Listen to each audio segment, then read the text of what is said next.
The Light Princess by George MacDonald. Chapter 13. Here I Am. This was a very disheartening revelation to the king. Not that he was unwilling to sacrifice a subject, but that he was hopeless of finding a man willing to sacrifice himself. No time was to be lost, however, for the princess was lying motionless on her bed, and taking no nourishment but lake water, which was now none of the best. Therefore the king caused the contents of the wonderful plate of gold to be published throughout the country. No one, however, came forward. The prince, having gone several days' journey into the forest to consult a hermit whom he had met there on his way to Lagobel, knew nothing of the oracle till his return.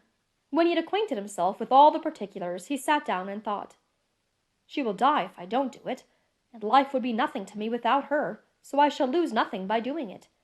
And life will be as pleasant to her as ever, for she will soon forget me.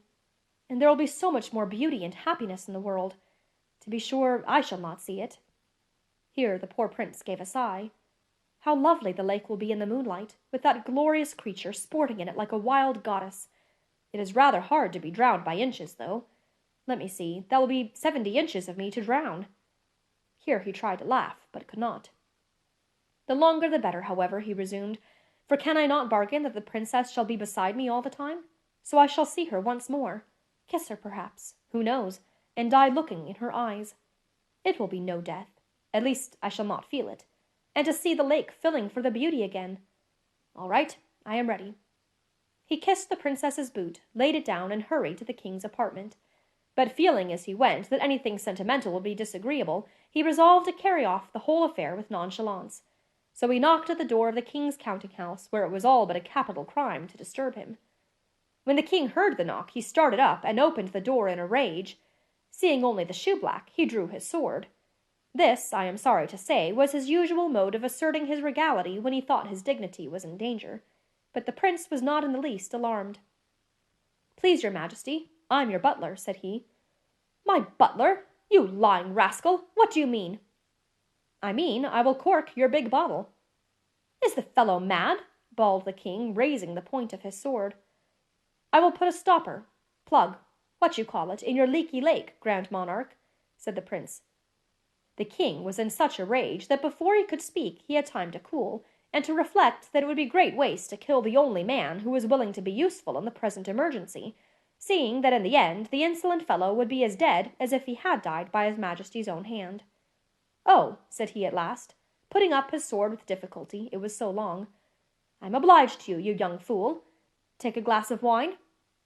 "No, thank you," replied the prince. "Very well," said the king.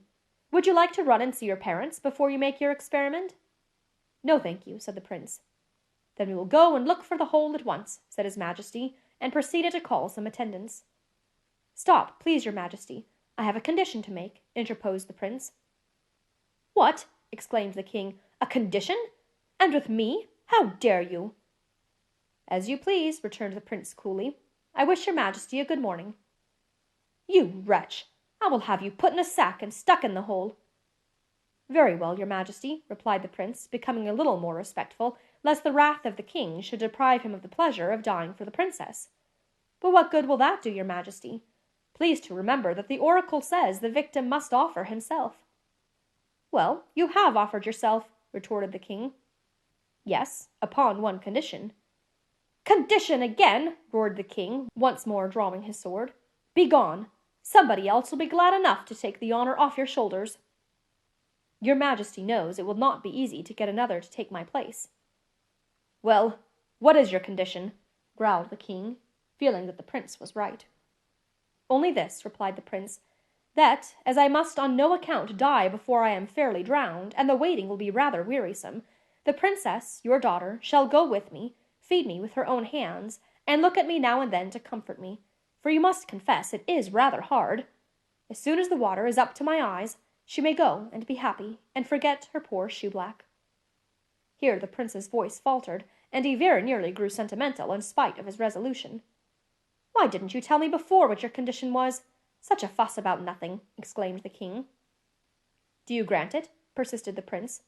"Of course I do," replied the king. "Very well, I am ready."